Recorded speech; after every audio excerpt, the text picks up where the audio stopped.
Tampa Bay property owner renovates a flood zone home.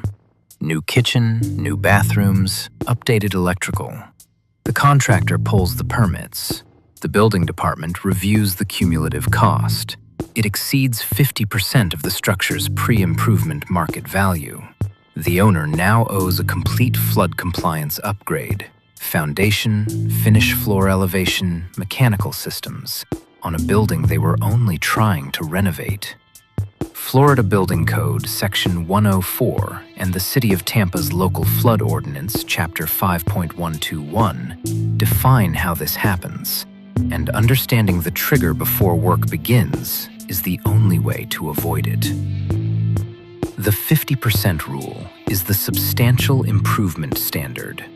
FEMA defines a substantial improvement as any reconstruction, rehabilitation, addition, or other improvement to a structure where the cost equals or exceeds 50% of the market value of the structure before the improvement begins, or before the damage occurred in the case of a substantial damage event, such as a hurricane. When a structure in a special flood hazard area meets the substantial improvement threshold, it must be brought into full compliance with current flood regulations, including meeting the base flood elevation requirement.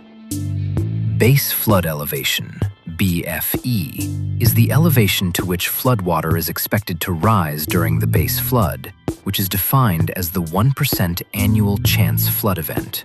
In FEMA terminology, this is the 100-year flood. For structures in a special flood hazard area, the lowest floor of the structure must be elevated to or above the BFE, plus any local freeboard requirement. The City of Tampa requires an additional freeboard of 1 foot above BFE, meaning the lowest floor must be at BFE plus 1 foot. In some coastal A zones and V zones adjacent to Tampa Bay, the freeboard requirement is higher. The BFE for any Tampa Bay property is determined from the FEMA Flood Insurance Rate Map, the FIRM. FEMA updated Tampa Bay's FIRM maps, and the current effective maps must be used for all permit applications.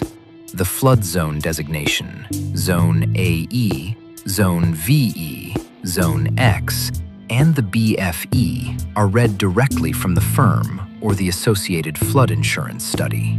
An elevation certificate, prepared by a licensed surveyor or engineer, documents the lowest floor elevation of the existing structure relative to the BFE. This certificate is required for any permit application on a structure in a special flood hazard area.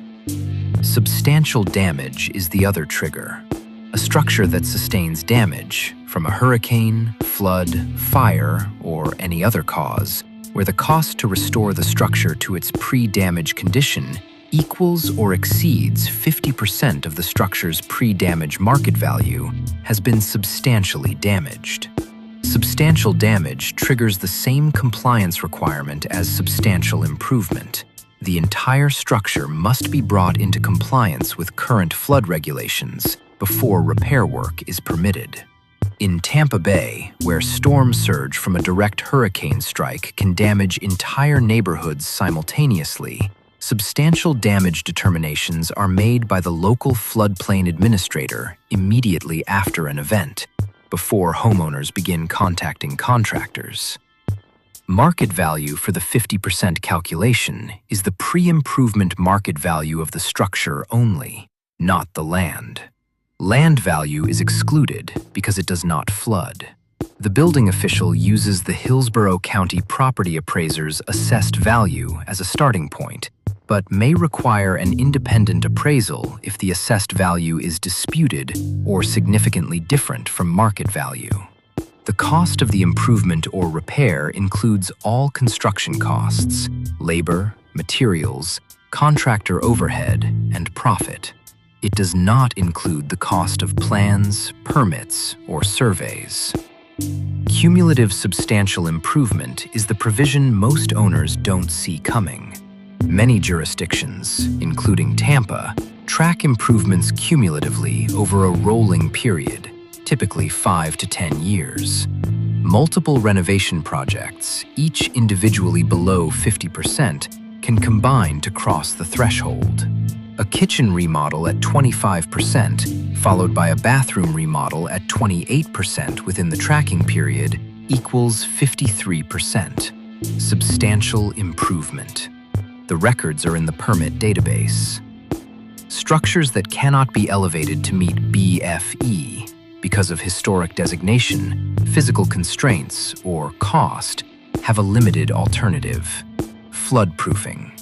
Dry floodproofing involves making the structure watertight below BFE using impermeable barriers and structural reinforcement. It is approved for non-residential structures under FEMA standards. Residential structures in flood zones generally cannot use dry floodproofing as a substitute for elevation. If you own property in Tampa Bay's flood zones, share this with someone planning a renovation before they pull permits. Subscribe for more Florida Building Code explained in plain language.